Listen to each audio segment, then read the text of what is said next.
Hello everyone, this is Dr. Supriya Sonalika, Department of Political Science, YSNM College. Dear students, very good morning to all of you. आज का जो हमारा class है वो PG semester 4 के students के लिए है और पीजी सेमेस्टर 4 के कोर्स का जो पेपर 15 है उसके अंतर्गत हम लोगों को कंटेम्परी इश्यूज़ जो है देखना है, समकालीन मुद्दे जिस पेपर का नाम है, और उसके अंतर्गत हम लोग यूनिट 2 की चर्चा आज करेंगे। और यूनिट 2 के अंतर्गत हम लोगों को सस्टेनेबल डेवलपमेंट एंड एजेंडा 21 की चर्चा करनी है कि पर्यावरण से संबंधित जो एजेंडा 21 था वो क्या था, जो रियो सम्मेलन में जो बनाया गया था एजेंडा, और इसके साथ ही साथ हमें जो सतत विकास का जो कंसेप्ट उसी सम्मेलन में जो लिया गया था उसकी चर्चा हम लोग आज के क्लास में बृहद रूप में करेंगे। तो सबसे पहले हम लोग एजेंडा 21 की चर्चा करने से पहले जो रियो सम्मेलन हुआ 92 में, तो वो क्या हुआ उसके बारे में थोड़ा सा हम लोग जानेंगे। फिर हम लोग चर्चा करेंगे कि एजेंडा 21 क्या था, और उसके बाद हम लोग चर्चा करेंगे सस्टेनेबल डेवलपमेंट क्या है, और जो सस्टेनेबल डेवलपमेंट के अंतर्गत जो लक्ष्य रखे गए थे राष्ट्रीय भारत के लेवल पर और अंतर्राष्ट्रीय प्रयास उस लक्ष्यों को पूरा करने के लिए कितना आज तक किया गया है, उसको हम लोग देखेंगे आज के क्लास में। तो रियो सम्मेलन, जैसा कि हम लोग जानते हैं, जिसको पृथ्वी शिखर सम्मेलन के नाम से जाना जाता है, और जो जून 1992 में 3 जून से लेकर 14 जून 1992 तक एक सम्मेलन जो चला ब्राज़ील की पुरानी राजधानी रियो डी जेनेरो में, संयुक्त राष्ट्र महासचिव बुर्तश घाली ने इसका उद्घाटन किया। और यह सम्मेलन पर्यावरण एवं विकास पर संयुक्त राष्ट्र सम्मेलन था, और इसमें लगभग 150 से भी अधिक राष्ट्रों के प्रतिनिधियों ने भाग लिया। और यह सम्मेलन जो था, जो स्टॉकहोम सम्मेलन जो हुआ था, जो मानवीय पर्यावरण सम्मेलन 1972 में, उसके ठीक 20 वर्ष बाद उसकी 20वीं वर्षगांठ मनाने के लिए जो 1972 का जो सम्मेलन था, मानवीय पर्यावरण सम्मेलन, तो आयोजित किया गया था। और इसमें भाग लेने वाले सभी राज्य प्रमुखों की ओर से एक संयुक्त घोषणा पत्र जारी की गई थी, और इस घोषणा पत्र में पर्यावरण एवं विकास को अनुयाश्रित स्वीकारते हुए मानव जाति के घर पृथ्वी के पर्यावरण की सुरक्षा के लिए सभी देशों के सामान्य अधिकार और एवं कर्तव्यों को सैद्धांतिक रूप से सुपरिभाषित किया गया था। और इसके अंतर्गत बहुत सारी चीज़ें जो बताई गई थी, जो घोषणा पत्र था, तो उसी में जो कार्यक्रम जो बनाए गए थे उसी को एजेंडा 21 के तहत जो है बाद में इसको रखा गया। और एजेंडा 21 जो था एक बहुत ही बृहद दस्तावेज था, और इसमें समुद्र तापन, जैव विविधता के बारे में चर्चा की गई, और ऐसे तरीके अपनाए गए जिसने पर्यावरण को संरक्षण देते हुए विकास की बात की, और एक तरह से एक सतत विकास आयोग की भी स्थापना की गई थी। और इस आयोग को महासभा के आर्थिक सामाजिक परिषद जो था उसके अधीन स्थापित किया गया था, सतत विकास आयोग को। और इसकी स्थापना सरकारों, उद्योगों तथा अन्य संस्थानों द्वारा जो एजेंडा 21 जो रियो पृथ्वी सम्मेलन में जो कार्यकारिणी बनाई गई थी, जिसको एजेंडा 21 यानी कि 21वीं सदी तक पूरा करने का जो लक्ष्य रखा गया था, जो बात कही गई थी, तो उसको क्रियान्वित करने के लिए एजेंडा 21 के क्रियान्वयन जो है उसकी निगरानी के लिए इस सतत विकास आयोग की स्थापना आर्थिक सामाजिक परिषद के अंतर्गत की गई थी, कि जो एजेंडा 21 में जो काम दिए गए हैं, जो काम लक्ष्य रखे गए हैं, वो काम कैसे सारे देश जो हैं वो कर रहे हैं या नहीं कर रहे हैं, और इसलिए इसको रखा गया था। और पृथ्वी सम्मेलन जो था, इसमें तीसरी दुनिया को मदद भी देने की बात की गई थी लक्ष्यों को पूरा करने के लिए। और पृथ्वी सम्मेलन सचिवालय ने एजेंडा 21 को क्रियान्वित करने के लिए 350 खरब पौंड आर्थिक खर्च का जो है अनुमान लगाया, और जिसमें से 70 खरब पौंड विकासशील जो विकासशील देशों को अनुदान के रूप में दिए जाने थे, और 30 खरब पौंड पहले से ही विकसित देश जो थे वो विकासशील देशों को दे रहे थे, और 40 खरब की सहायता की उम्मीद जो है G27 के देशों से की गई थी, परंतु Japan, Germany, France, Britain, Canada आदि ने थोड़े से ही खरब पौंड की जो है वो घोषणा इसमें की थी। इसके बाद हम लोग देखते हैं कि ये जो एजेंडा 21 है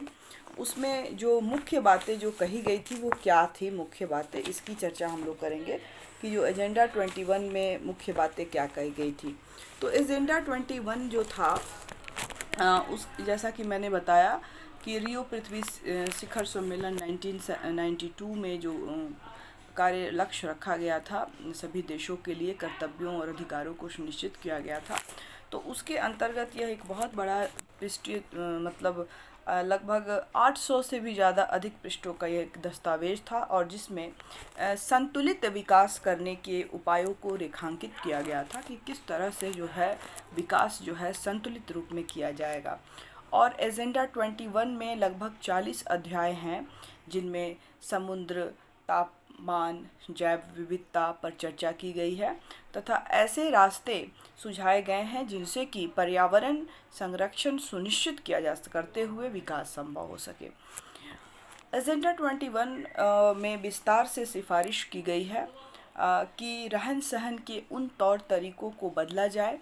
जिनका पर्यावरण पर बोझ पड़ता है, जिससे पर्यावरण को हानि होती है और मानव स्वास्थ्य पर भी जिसका बुरा असर पड़ता है। अगर पर्यावरण पर प्रदूषित होगा तो ऑटोमेटिकली वो सीधे हमारे हेल्थ से जुड़ा होता है, तो वो भी इफ़ेक्ट होगा उसका भी। और इसमें आगे कदम उठाने के लिए जो क्षेत्र चुने गए थे उसमें शामिल जो था उसमें वायुमंडल की रक्षा करना, जंगलों को उजड़ने से बचाना, मिट्टी का कटाव, उसके बाद मरुस्थलीकरण को रोकना, वायु तथा जल प्रदूषण को नियंत्रित करना, मछलियों के जमाव की कमी तथा जहरीले जो छीजन को सुरक्षित इसका निपटारा करना। एजेंडा 21 में विकास की उन प्रणालियों पर उंगली उठाई गई जो पर्यावरण पर जो है दबाव डालती हैं, और इसमें विकासशील देश और गरीब देश जो भी हैं और बाहरी जो कर्जे हैं, औद्योगिकृत देशों में उत्पादन और खपत के अनुचित स्तर तथा जनसंख्या के दबाव और अंतर्राष्ट्रीय अर्थव्यवस्था को इसका जो चरमराता ढांचा है वो भी इसमें शामिल किया गया था। और इस तरह से ये एजेंडा 21 जो है एक 1992 में जो संयुक्त राष्ट्र महासभा की जो घोषणा की गई पर्यावरण और विकास के मुद्दे पर केंद्रित एक सम्मेलन, जैसा कि मैंने पूर्व में बताया कि ब्राज़ील की प्राचीन जो राजधानी थी रियो द जेनेरो में हुआ, और इस सम्मेलन को पृथ्वी शिखर सम्मेलन के नाम से भी हम लोग जानते हैं। और इसमें लगभग 172 देशों के प्रतिनिधियों ने, हजारों स्वयं सेवी संगठनों ने और अनेक बहुराष्ट्रीय निगमों ने भी भाग लिया। और इस सम्मेलन में विश्व राजनीति में पर्यावरण को एक ठोस स्वरूप मिली, और इस अवसर पर एजेंडा 21 जो है वो पारित किया गया, और सभी राष्ट्रों से निवेदन किया गया कि वह प्राकृतिक संतुलन को बनाए रखे तथा पर्यावरण के प्रदूषण को रोकने तथा सतत विकास का रास्ता अपनाए। और एजेंडा 21 जो है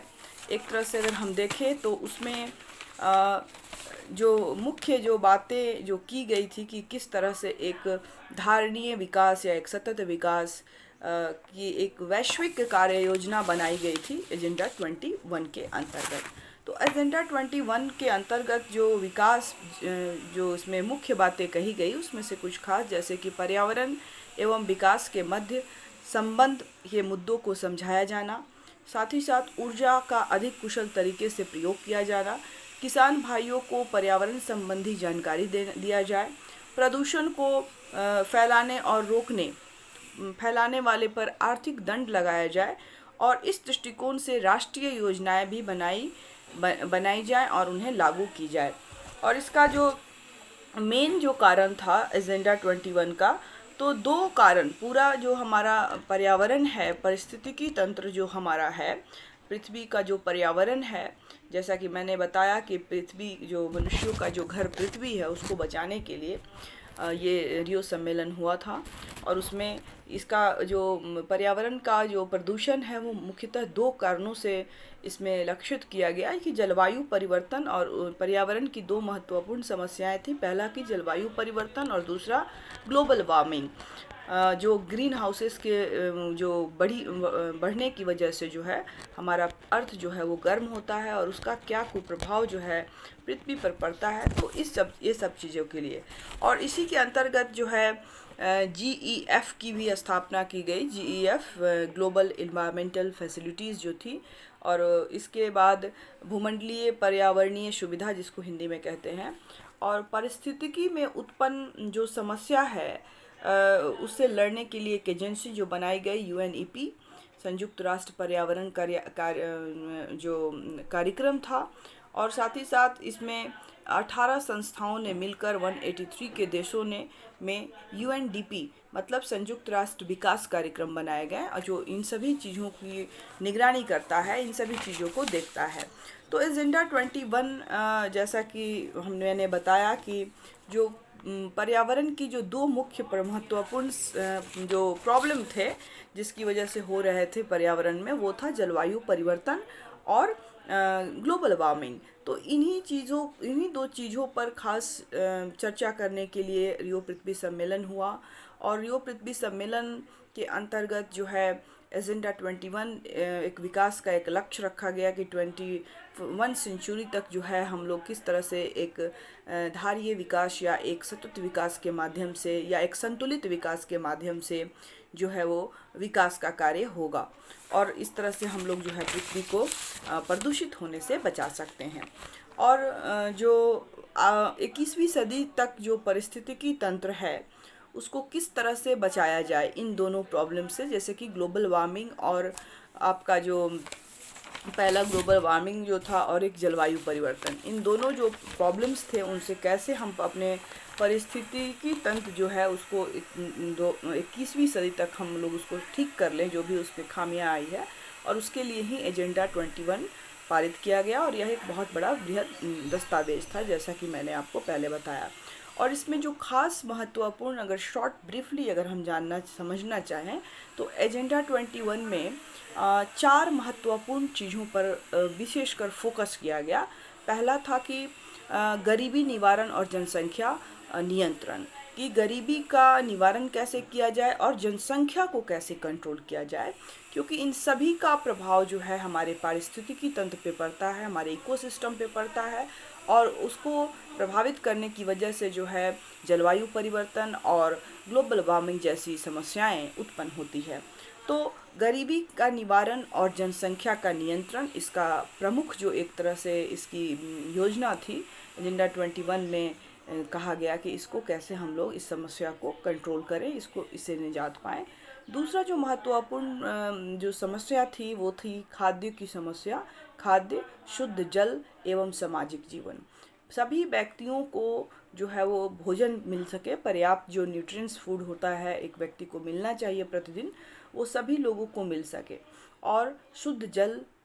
अच्छा पानी, और इसके साथ साथ उनके सामाजिक जीवन का जो एक अच्छा लेवल है समाज में रहने का जो तौर तरीका है और एक अच्छा जीवन कैसे सभी व्यक्ति को मिल सके, इसके लिए कार्य करना होगा। और जैसा कि हम सभी जानते हैं कि अगर जनसंख्या ज़्यादा बढ़ेगी तो ऑब्वियसली हमारी जो मिनिमम आवश्यकताएं हैं, भोजन, आवास, कपड़ा, ये सभी को सुनिश्चित नहीं हो पाएगा, और जब नहीं होगा तो उनका सामाजिक जीवन भी अच्छा नहीं होगा। तो ये दूसरा जो महत्वपूर्ण इस एजेंडे में बात कही गई थी कि खाद्य को सुरक्षा कैसे सबको मुहैया कराया जाए, सभी लोगों को शुद्ध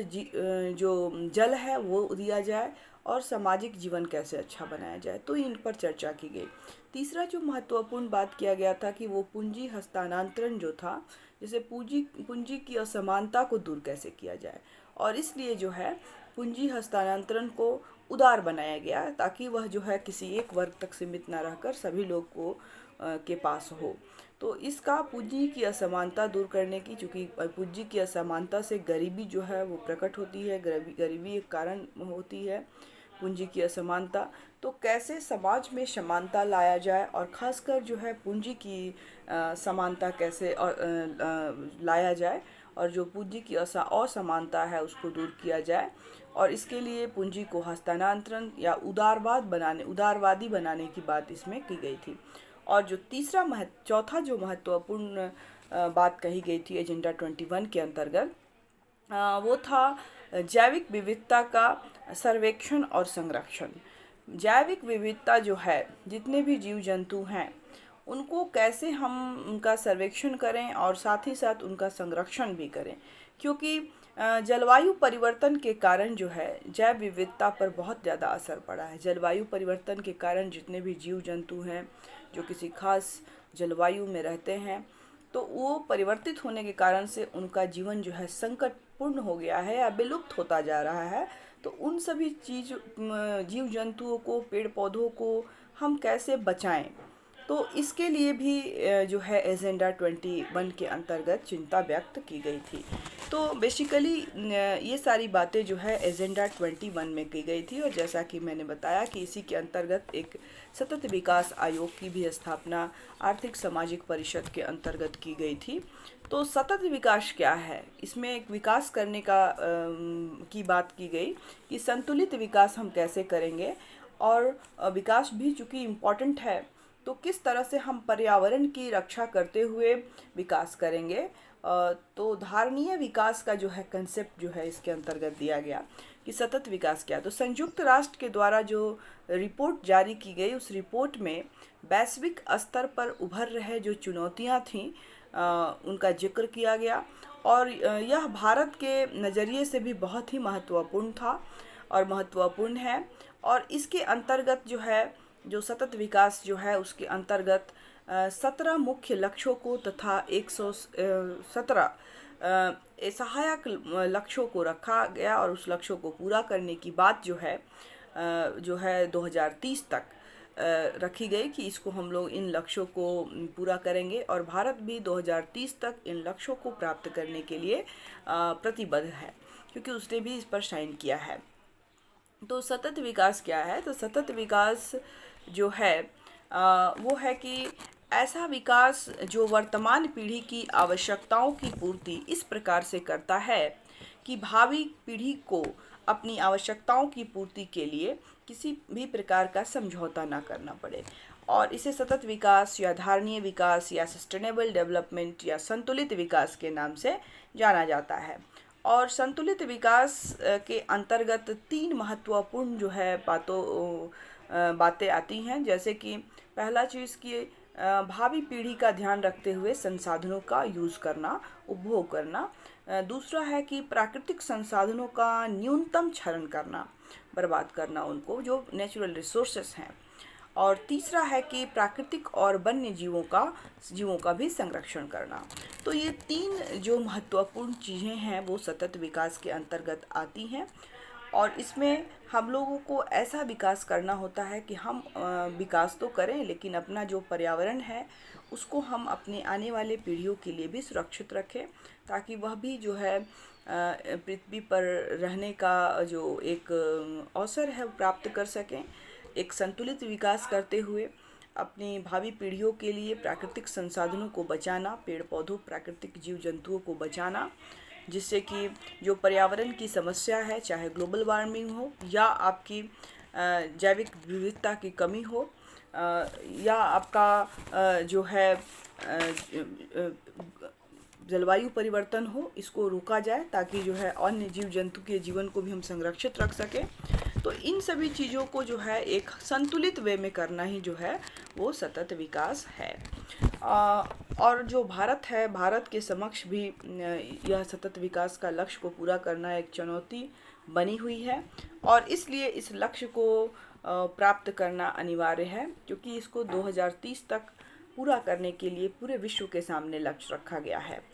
और सतत विकास जो है संसाधनों का उपयोग करने का एक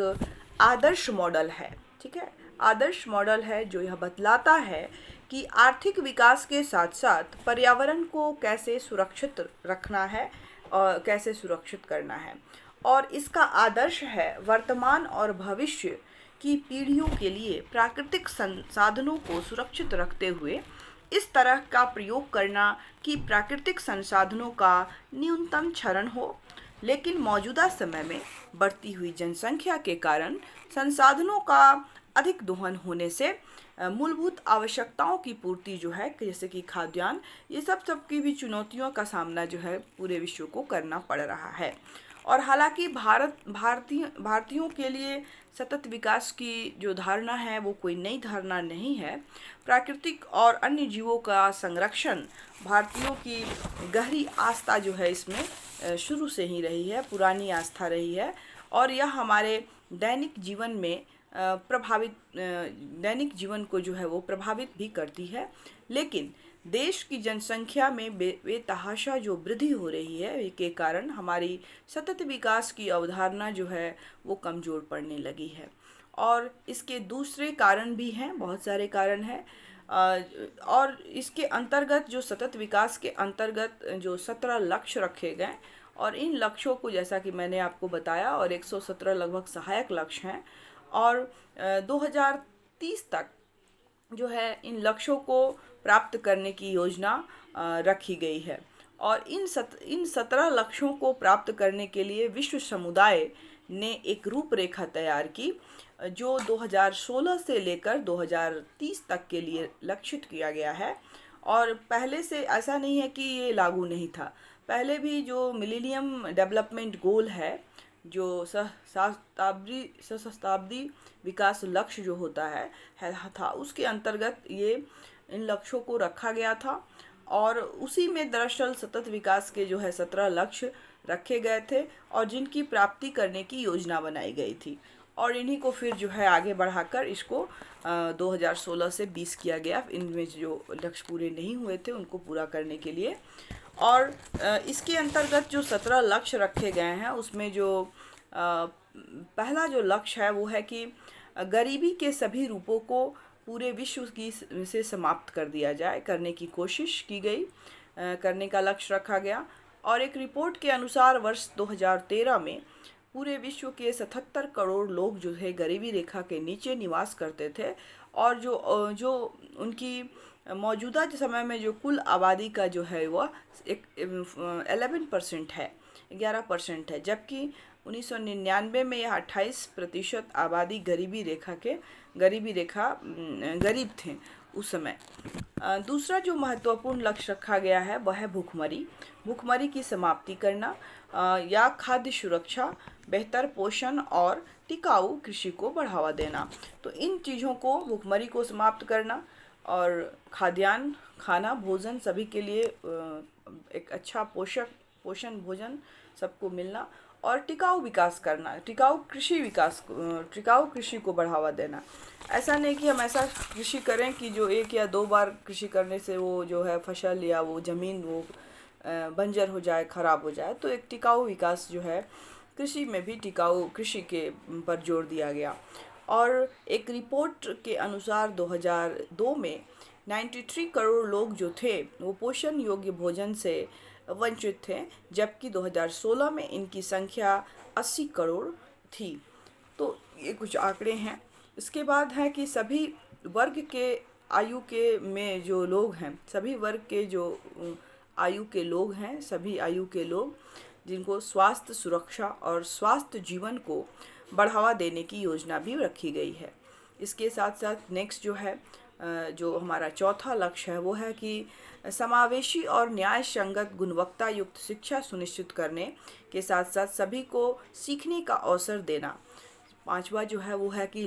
लैंगिक समानता स्थापित करने के साथ साथ महिलाओं और लड़कियों को सशक्त करने की भी योजना का लक्ष्य रखा गया है इस विकास लक्ष्य के अंतर्गत। छठा जो है कि सबों के लिए स्वच्छता और पानी के सतत प्रबंधन की उपलब्धि सुनिश्चित कराना भी ये सभी देशों का यह कर्तव्य है। सातवां जो लक्ष्य है वह है कि सस्ती, विश्वसनीय और टिकाऊ ऊर्जा तक सभी की पहुंच सुनिश्चित करना। मतलब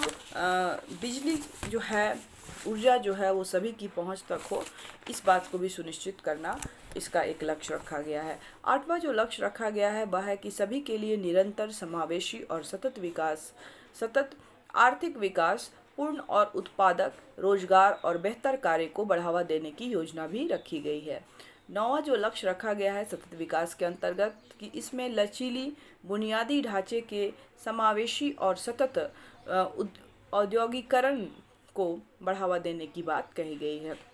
10वें लक्ष्य के अंतर्गत देशों के बीच और उनके भीतर असमानता को कम करना, उनमें मुख्यतः आर्थिक असमानता की बात जो है वो की गई है कि किस तरह से उसको कम किया जाए और सभी देशों का यह कर्तव्य है कि वह अपने देश के अंदर आर्थिक समानता को स्थापित करें। 11वां जो लक्ष्य रखा गया है वह है इसमें सुरक्षित और आपदाओं से शीघ्र निपटने वाले शहर और मानव बस्तियों का निर्माण करने की जिक्र की गई है कि इस तरह की मानव बस्तियां बनाई जाए जो आपदा काल में भी अपने आप को वो बचाया जा सके और अगर हो भी जाता है तो जल्द से जल्द उनको फिर से स्थापित किया जा सके, और इसका भी लक्ष्य रखा गया है 11वें लक्ष्य के अंतर्गत। 12वें लक्ष्य में इस बात की चर्चा की गई है कि कैसे अस्थायी खपत और उत्पादन के पैटर्न को सुनिश्चित किया जाए। उसी तरह से 13वें लक्ष्य के अंतर्गत जलवायु परिवर्तन और उसके परिणामों से निपटने के लिए कार्रवाई की बात की गई है। वहीं 14वें लक्ष्य में अस्थायी सतत विकास के लिए महासागरों, समुद्र और समुद्री संसाधनों का संरक्षण और उनके उपयोग की चर्चा की गई है सतत विकास के लक्ष्य के अंतर्गत। 15वें लक्ष्य के अंतर्गत सतत आयोग को बढ़ावा देने वाले स्थलीय पारिस्थितिकी प्रणालियों को सुरक्षित करना, जंगलों, भूमि का क्षरण और जैविक विविधता को बढ़ते नुकसान से रोकने का भी जो है वो प्रयास करने की बात कही गई है 15वें लक्ष्य के अंतर्गत। सतत विकास के अंतर्गत जो 16वां लक्ष्य है वो है कि सतत विकास के लिए शांतिपूर्ण और समावेशी समितियों को बढ़ावा देने के साथ साथ सभी स्तरों पर इन्हें प्रभावी और जवाबदेही बनाने की बात कही गई है ताकि सभी के लिए न्याय सुरक्षित किया जा सके। तो ये 16वां लक्ष्य रखा गया है। 17वां लक्ष्य जो रखा गया है इसमें सतत विकास के लिए वैश्विक भागीदारी को जो है वो पुनर्जीवित करने तथा इसको लागू करने के साधनों को मजबूत बनाने की चर्चा की गई है, जिसमें अमीर देशों को गरीब देशों को सहयोग राशि जो है वो मुहैया कराने की बात भी की गई है। और इस तरह से हम देखते हैं कि वर्तमान और भावी पीढ़ियों को बेहतर सुविधा मुहैया कराने के लिए पूरा विश्व समुदाय किस तरह चिंतित है और इस लक्ष्य को प्राप्त करने के लिए कितना प्रयत्नशील है। ये जो हमारे 17 लक्ष्य हैं उसको कैसे पूरा विश्व जो है पूरा कर सके और अपने आने वाले पीढ़ियों को मुहैया करा सके, इसके लिए जो चर्चा की गई थी वही सतत विकास के अंतर्गत उस पर चर्चा की गई थी। और जो कार्य योजना बनाई गई थी एजेंडा 21 के अंतर्गत उसको कैसे पूरा करना है इसकी चर्चा की गई थी। अब हम चर्चा करते हैं कि जो सतत विकास 2030 के संदर्भ में जो भारत की जो स्थिति है उस इन लक्ष्यों को पूरा करने के संदर्भ में वो क्या है, कैसी है, इसने क्या किया है अभी तक। तो इसके अंतर्गत जो है यूनाइटेड नेशन जो है कि इस एक रिपोर्ट है जिसमें पूरे विश्व को समृद्ध बनाने की सोच के साथ एक जारी की गई थी। ये जो लक्ष्य था सतत विकास 2030 का जो लक्ष्य है वह यूनाइटेड नेशन के द्वारा जो है पूरे विश्व को समृद्ध बनाने की सोच से इसको डेवलप की गई। लेकिन भारत के संदर्भ में अगर हम बात करें तो भारत जो है में इसकी स्थिति जो है बहुत अच्छी नहीं कही जा सकती है। और इस बारे में यूनाइटेड नेशन की एक रिपोर्ट जो है कई मायने में भारत के लिए योगदान साबित हो सकती है। और गरीबी से लेकर भुखमरी के सूचांकों में भारत की स्थिति जो है वो काफ़ी ख़राब है। और सतत विकास सूचांक 2017 में भारत 157 देशों की सूची में 117वें पायदान पर खड़ा था। जाहिर है कि यूनाइटेड नेशन द्वारा जारी सतत विकास लक्ष्य रिपोर्ट से भारत के लिए कई तरह की उम्मीदें जगी हैं। अगर पिछले 2 दशकों का जायजा लें अगर हम, तो भारत की स्थिति में निर्णायक सुधार तो नहीं मिले हैं, क्योंकि गरीबी व्यक्ति गणना अनुपात जो है जिसको पॉवर्टी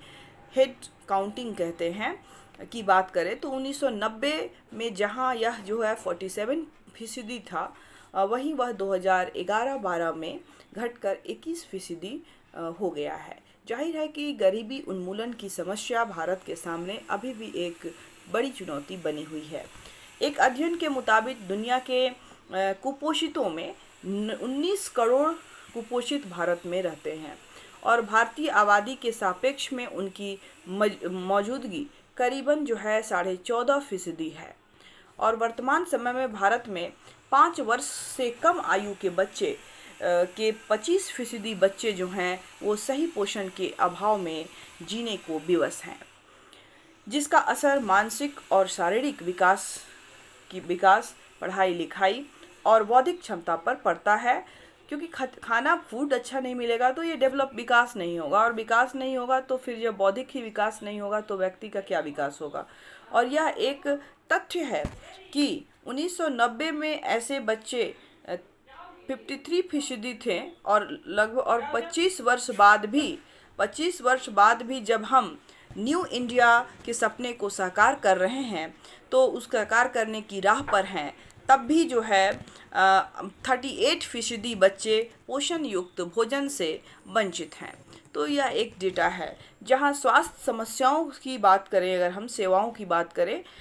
तो हाल ही में एक यूनिसेफ की द्वारा जो एक रिपोर्ट जारी किया गया था, एवरी चाइल्ड अलाइव रिपोर्ट में नवजात मृत्यु दर अगर देखा जाए तो भारत में इसकी स्थिति कुछ बेहतर नहीं बताई गई है। और इसके मुताबिक भारत में प्रति 1000 जन्म लेने वाले बच्चों में से लगभग 25.4% बच्चे जो हैं, बच्चों को 28 दिनों के भीतर ही उनकी मौतें हो जाती हैं। और इनकी हालात हमारे पड़ोसी देश श्रीलंका, नेपाल, भूटान से भी खराब है। इसी प्रकार अगर शिक्षा, ऊर्जा, लिंग समानता के साथ साथ दूसरे विकास के राहों पर भी भारत को अभी जो है बहुत लंबी दूरी तय करनी है। अब सवाल है कि भारत के समक्ष सतत विकास से जुड़ी जो दूसरी चुनौतियां हैं वो क्या हैं। तो दरअसल में भारत में स्थिति के सही आकलन के लिए जो ज़रूरी तकनीक है और वैज्ञानिक पैमाने हैं अभी तक विकसित नहीं हो पाए हैं, अभी तक उनको विकसित नहीं किया जा सका है, कमी है। और हमारी जो नीति निर्धारण प्रक्रिया की यह एक बहुत बड़ी खामी है रही है कि अभी तक जो है अभी भी परिणामों का आकलन के लिए जो है प्रासंगिक सूचांकों को ठीक ढंग से परिभाषित नहीं किया जा सका है। और मसलन गरीबी, भुखमरी, बेरोजगारी के सही आकलन के लिए अभी भी कोई ठोस पैमाना विकसित नहीं हो सका है। गरीबी को ही लें तो अगर तेंदुलकर कमेटी और रंगराजन कमेटी जो है वो बनाई गई थी भारत में, और दोनों ने ही गरीबी का एक अलग अलग पैमाना प्रस्तुत किया है। 2005 में गठित तेंदुलकर कमेटी ने शहरी क्षेत्र में 33 रुपये प्रतिदिन खर्च करने वाले व्यक्ति को गरीब नहीं माना है, जबकि 2012 में गठित रंगराजन कमेटी ने 47 रुपया प्रतिदिन खर्च करने वाले को अमीर माना है। तो ये अंतर है, डिफरेंसेस है, माना है। और इस प्रकार ग्रामीण क्षेत्रों में भी गरीबी की परिभाषा में फ़र्क देखने को मिलता है। अगर दूसरी तरफ हम उपलब्धियों का आकलन करें और मापन करने के लिए जो है वो कोई ख़ास तरीका जो है अब तक जो है विकसित नहीं किया जा सका है भारत में। और सरकारों के अपने आपसी खींचतान, आंकड़ों और सूचनाओं की अपर्याप्त उपलब्धता और प्रशासनिक लचरता जैसी समस्या लक्ष्यों की पूर्ति में अवरोधक बने हुए हैं। और इससे बेहतर होते हालात की भी जिसके कारण से सही पैमाना नहीं होने के कारण से अगर स्थिति सही भी होती है तो उसका आकलन, उसकी सही जानकारी हमें नहीं मिल पाती है। और इसके लिए नीति आयोग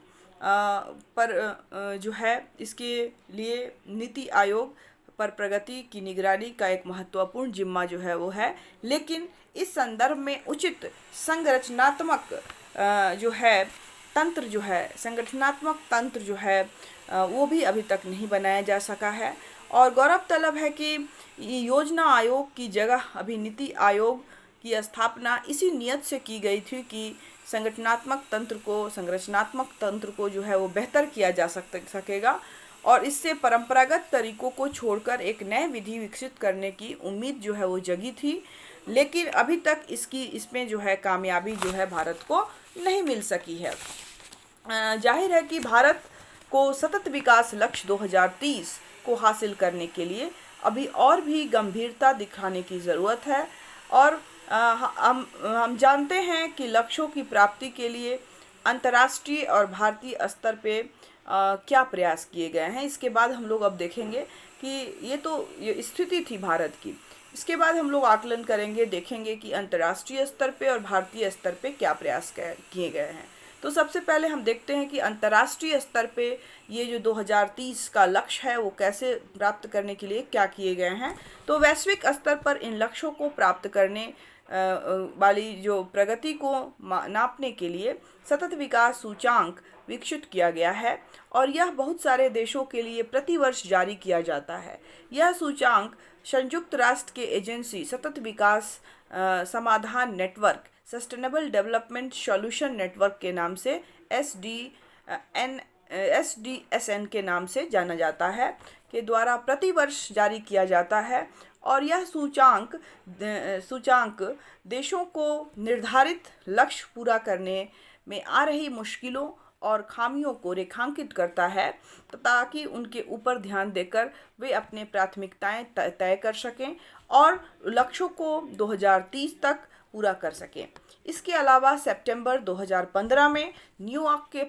2015 पश्चात विकास एजेंडा अंगीकृत किए जाने के लिए संयुक्त राष्ट्र शिखर सम्मेलन आयोजित किया गया और नए एजेंडा के निर्णायक दस्तावेज को औपचारिक तौर पर अंगीकृत करने के लिए यूएनओ के सतत विकास शिखर सम्मेलन में दुनिया भर से 150 देशों के राष्ट्राध्यक्षों ने हिस्सा लिया। और यूएन के इस महत्वाकांक्षी सतत विकास के लक्ष्यों का उद्देश्य अगले 15 सालों में गरीबी और भुखमरी को समाप्त करना तथा लिंग समानता सुनिश्चित करने के अलावा सभी को सम्मानित जीवन का अवसर उपलब्ध कराना है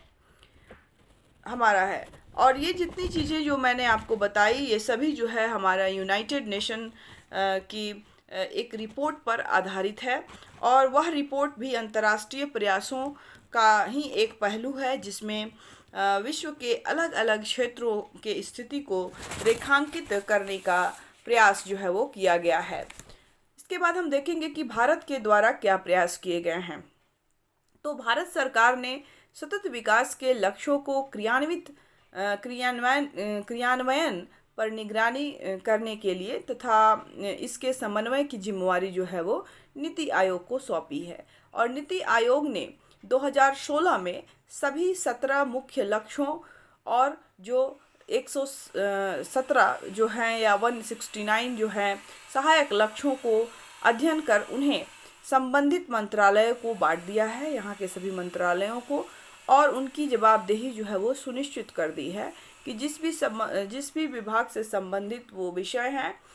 उनको जो है उन लक्ष्यों को पूरा करने की जिम्मेदारी जो है वो दी गई है। और भारतीय संसद का अध्यक्षीय जो शोध कदम जो है SRI जो हाल में ही स्थापित किया गया है वह सतत विकास से संबंधित विभिन्न मुद्दों पर हमारे सांसदों द्वारा क्षेत्र के विशेषज्ञों द्वारा विचार विमर्श को सुविधाजनक बनाता है। और हमारे संघीय ढांचे में सतत विकास लक्ष्य के संपूर्ण सफलता में राज्यों की भूमिका भी बहुत बेहद महत्वपूर्ण है और लिहाजा सभी राज्यों को कहा गया है कि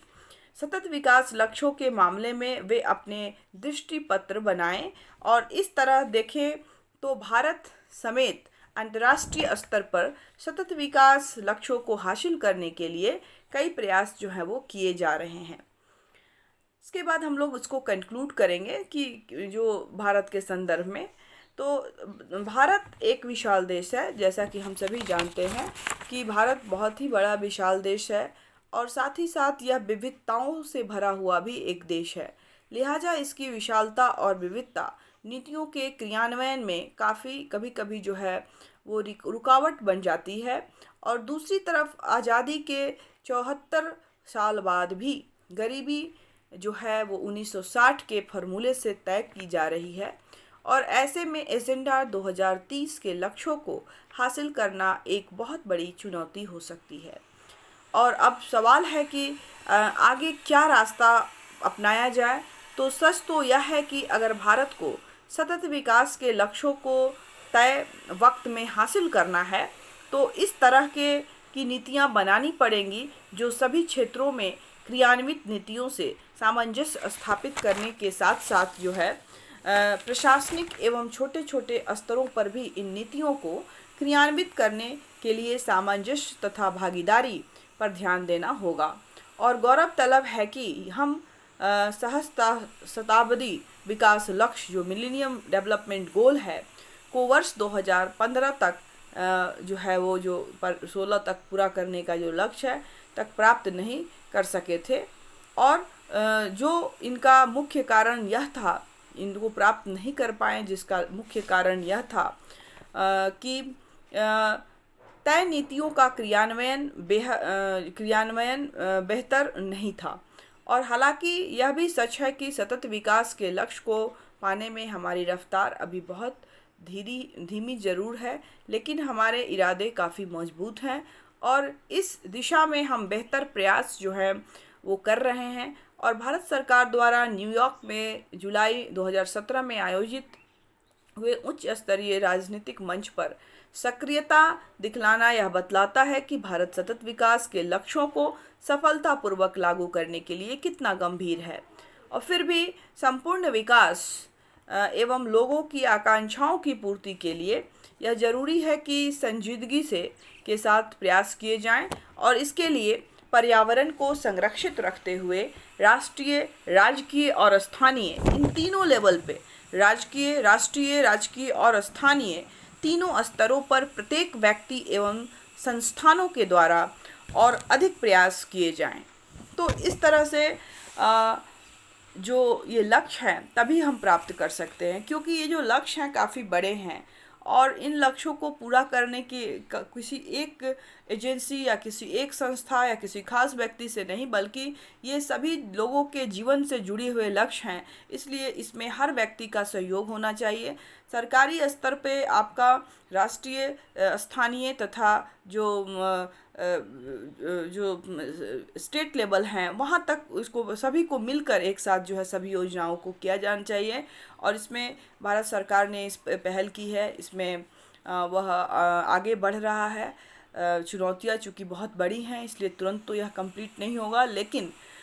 उम्मीद की जाती है कि आने वाले दिनों में इन लक्ष्यों को भारत ज़रूर पूरा कर पाएगा और अंतर्राष्ट्रीय स्तर पे जो उसका एक अस्तित्व है, एक जो उसका स्थान है उसको बरकरार रखेगा और अपना विकास करते हुए, सतत विकास के लक्ष्यों को प्राप्त करते हुए, एक संतुलित विकास करते हुए अपने देश को समृद्धि तक ले जाएगा। और यहाँ जितनी भी समस्याएं जो हैं या जो वैश्विक स्तर पे समस्याएं हैं उसका जो उसमें स्थान है उसको वह सुनिश्चित करने का जो लक्ष्य है ज़रूर पूरा कर पाएगा। हाँ, अभी उसने पूरा नहीं कर पाया उसने 2016 तक, लेकिन अभी 2030 तक इसको पूरा करना है। तो इसको जो है भारत इसमें जो है लगातार निरंतर प्रयासरत है और यह एक्टिव होकर इसमें काम कर रहा है। और इस सरकार द्वारा बहुत तरह की योजनाएं पर्यावरण को सुरक्षित रखने के लिए राष्ट्रीय स्तर पे है जो है वो बनाई जा रही हैं। जितने भी नॉन गवर्नमेंटल ऑर्गेनाइजेशन हैं उनके द्वारा भी प्रयास सहयोग किया जा रहा है गवर्नमेंट को, और ये सभी मिलकर जो हैं इन लक्ष्यों को आने वाले दिनों में जो ये मुख्य 17 जो लक्ष्य हैं इनको ज़रूर पूरा कर पाएगा और ऐसी उम्मीद की जाती है। तो ये था हमारा सतत विकास पर जो लेक्चर था। साथ ही साथ एजेंडा 21 क्या था उसकी मैंने चर्चा की, सस्टेनेबल डेवलपमेंट क्या है और इस सस्टेनेबल डेवलपमेंट के अंतर्गत जो लक्ष्य रखे गए हैं 17 लक्ष्य वो क्या थे। उसके बाद भारत की क्या स्थिति है इनको पूरा करने में उसकी चर्चा हमने की कुछ आंकड़ों के माध्यम से, संयुक्त राष्ट्र के कुछ आंकड़ों के माध्यम से, और साथ ही साथ हमने जो प्रयास किए गए हैं भारत में और अंतर्राष्ट्रीय स्तर पे उसकी चर्चा की। तो ये हमारा आज का क्लास था। आई होप आपको समझ में आया हो। अगर किसी को भी कोई समस्या हो तो कमेंट सेक्शन में जाके उसको रखें। जो लोग नए हैं चैनल को सब्सक्राइब कर ले, बेल आइकन को दबा दें ताकि आपको जो है मेरे जितने भी न्यू वीडियोस हों उसकी अपडेट आपको तक मिल सकें और आप इस क्लास का लाभ उठा सकें। इसके साथ ही आज का क्लास हम लोग समाप्त करते हैं। Thank you all of you.